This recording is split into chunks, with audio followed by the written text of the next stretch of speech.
myself and Fer, the guitarist, I suppose when we were about 12, like 11 and 12, that kind of age, we just, he had this little kind of 2-track thing that we didn't really know how it worked or anything, but we would tape ABBA records onto one track, like, and then we would sing over on the other track, and we would play like biscuit tins and pretend that we were a band and everything. It's quite glorious, as you can imagine.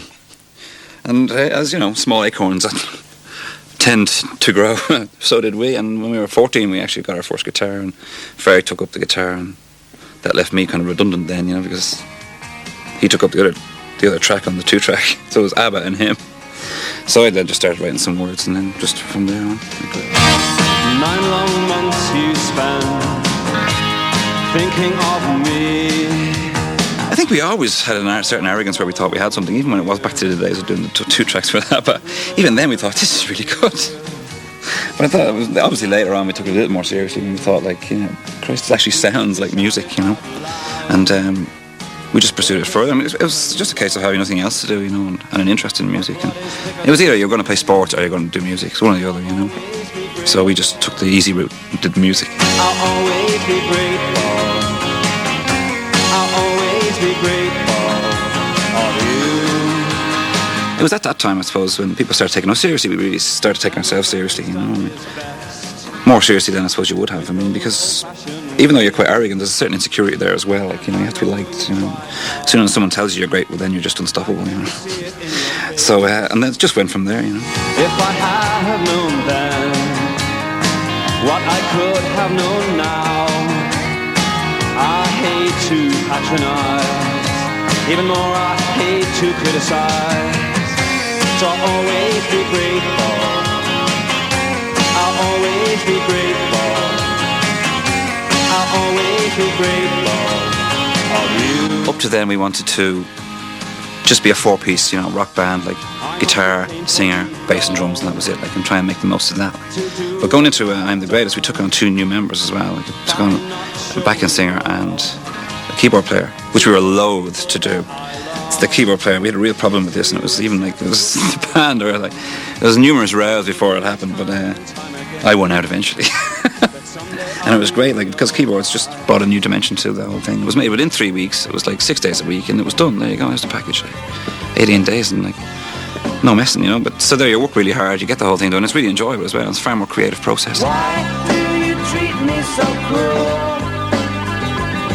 Take it easy on me. Take it easy on me. I think people just thought that a house where a bunch of people just gave out the whole time, like, and never really listened to it or thought that there might be fun in there, humour, which there is, you know. I mean, so I think within I Am the Greatest there is a running theme of kind of sarcasm and humour, like, and yet also trying to get across what we were trying to say in certain songs, you know. Some songs I believe, you know, that you should definitely try and say something, you know, in, and others just can be nonsense and just good fun, like.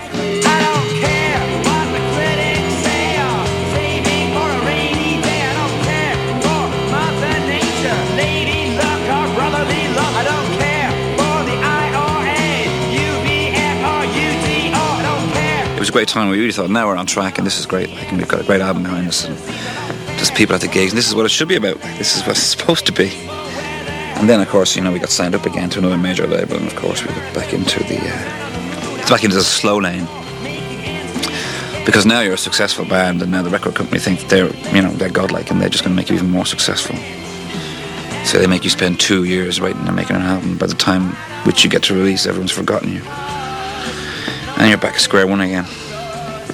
But I mean, that was definitely the highlight of it, I suppose, yeah.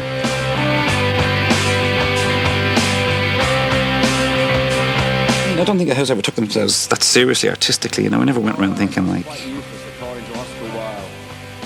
well, I mean, we did go around thinking that we were the greatest, of course. But I think that's your part of your job if you're in a band, you know. I mean, if you don't think that, well, then you shouldn't be in a band, you know. It's like, you must think that you're better than everybody else, and that's all there is to it. Ernest Hemingway, 1899 to 1961. George Orwell, Jimi Hendrix, William Butler Yeats, Jack B. Yeats, Richard Redgrave, 1804 to 1888. Henry Moore, 1896 to 1986. But I wouldn't look back and say, oh yeah, I mean, it's probably one of the best albums ever made. I mean, a lot of people say it to me it is, but I mean, I just can't really turn around and say that it is, you know. All dead, and yet still alive. in endless time, endless art.